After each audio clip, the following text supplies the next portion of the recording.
पिछले 10 साल में आपने देखा होगा, देश की तानाशाही सरकार के सामने, तानाशाह सरकार के सामने बड़ों बड़ों की विकेट लुढ़क गई।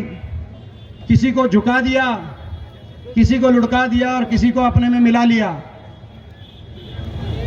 सारे देश के विपक्ष को इन्होंने निशाने पे रखा।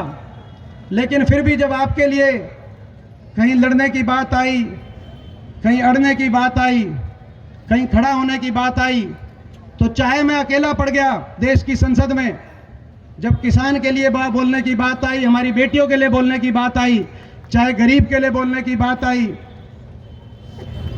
जब देश की संसद में खड़े होकर तानाशाह ताकतों से आंख मिलाकर आपके बेटे ने ईमानदारी से जब आपकी आवाज वहां उठाई, तो पलक भी मैंने नहीं झपकाई।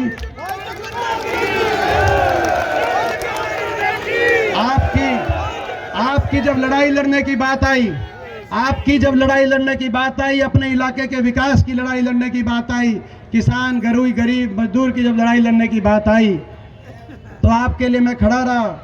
मैं आपसे पूछना चाहता हूं, इन अगले 3 हफ्ते में आप भी मेरे लिए खड़े रहोगे कि नहीं खड़े रहोगे? मैं पूछना चाहता हूं आपसे।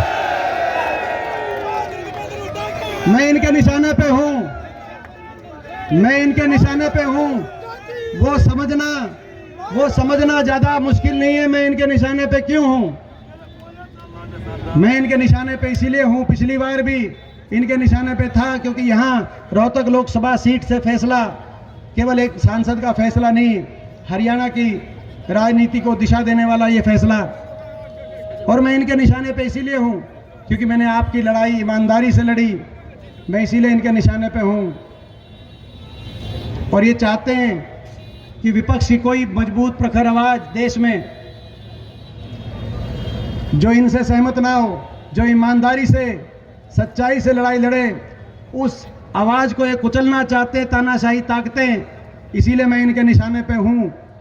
10 साल तक आंख से आंख मिलाकर देश की संसद में मैंने देखा है, बड़े करीब से देखा है। पहले 5 साल तो 14 से 19 तक तो 1-2 सांसद और थे, फिर वो जो दुष्यंत चौटाला भी विपक्ष में थे शुरू में, लेकिन फिर वो भी, और पिछले 5 साल तो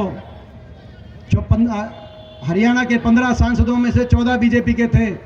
जब ये सब चल रहा था हरियाणा में, आपका बेटा अकेले जाके वहां उनसे लड़ाई लड़ रहा था। मैं आज आपसे पूछना